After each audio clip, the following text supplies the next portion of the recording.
the work that Ms. White and her team have done. I respect the spirit with which you've come to me and expressed those concerns and asked for us to walk hand in hand and in partnership as we work to get the best results for this community. I am very fortunate to represent Queensbridge in the New York City Council. How many of you folks are from Queensbridge? Live in Queensbridge, right? A big round of applause for Queensbridge.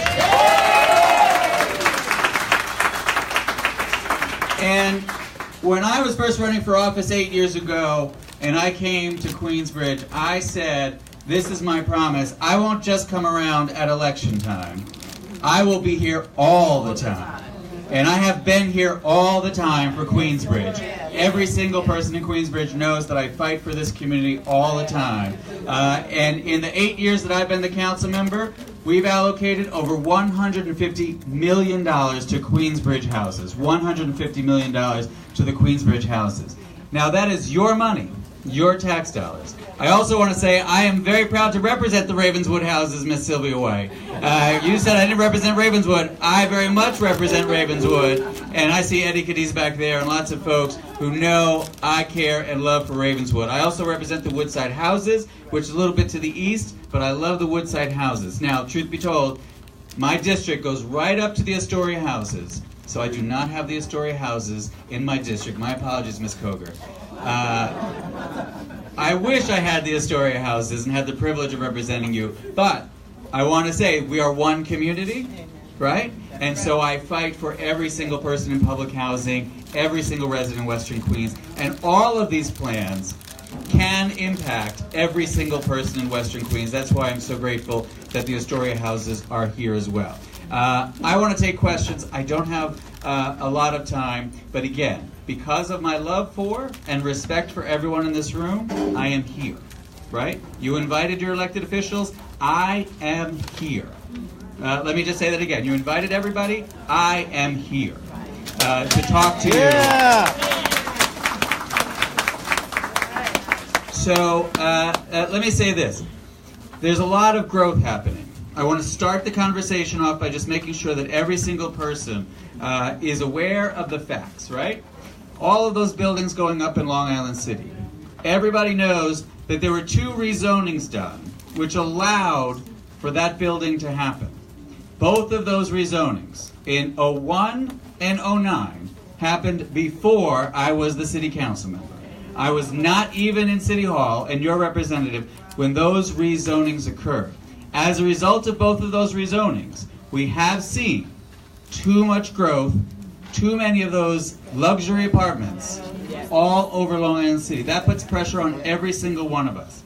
The question before us, before me as an elected official, for us as a community, is what do we do now? What do we do now to address some of the issues that have arisen out of those previous rezonings? And let's be clear, the mayor of the city of New York, Mayor de Blasio, has proposed, I think it's 5 or 6 major projects. 5 or 6 major projects. Whether it's the BQX, Sunnyside Yards, the rezoning, 44th Drive, you could go on and on and on. A lot of projects. There are some merits to those projects, and there are some things that people are concerned about those projects. I want to make sure that no matter where we go, no matter what we do, public housing residents, Queensbridge, Ravenswood, Astoria houses, Woodside houses, benefit from anything that we do going forward. And let me just say this, all of them are proposals. They're just ideas. I have not approved any of them because none of them have actually gone to a place where we would yet be there. So right now they're all ideas. That's what we're here to do, is to talk about it. I want to hear from you. I'll answer the questions I can, and where I can't, I'll be honest with you, right? Ultimately, it would also be good to have the mayor here, because many of these are his ideas.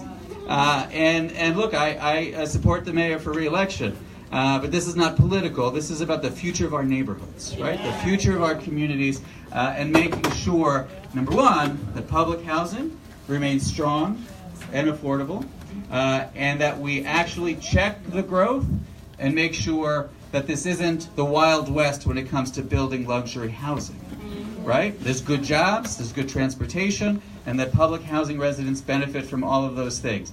I can only tell you, for those of you who have experienced and known me for the last 8 years, and I see a picture of my mother right up there on that wall, what's in my heart, right? And folks in Queensbridge and Ravenswood and the Woodside houses know what's in my heart. And I care deeply about working people. I care deeply about making sure that public housing residents can afford to live in their homes in dignity, right? In dignity. Not just live in their homes, but in dignity and live well. So that's what I'm committed to. I want to answer some of the questions and deal with some of the issues, but I just want to start off with that opening statement and say thank you all for being here, for caring about your neighborhood, and that whatever happens going forward, we will do it together. Right? We will do it together. I will include this community. I will include all of the voices in this room, as long as we can do it respectfully. And we can all respect each other going forward in this process to make sure that the future of us all is indeed the future of us all. With that, thank you very much. Now we're going to have questions by my chairperson, Yvette Camp. Good evening, everyone, and thank you again for attending this important town hall.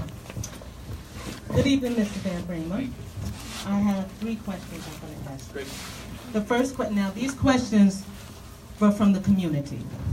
Okay, the first question is, if affordable housing is constructed that is actually accessible for low-income people and families, how can we be assured that there are a variety of different size apartments and not just one size fit all? Thank you. How are you? Did everyone hear the question? Yes. Should I take the microphone? Yes, right? Yes. Okay. So, if there's affordable housing built, how can we assure that there are going to be a variety of apartment sizes within those affordable units that make sure that a wide range of folks can actually access those apartments, right, and live in those apartments with their families? So it's a great question. What I can say to you is that right now all we have are proposals.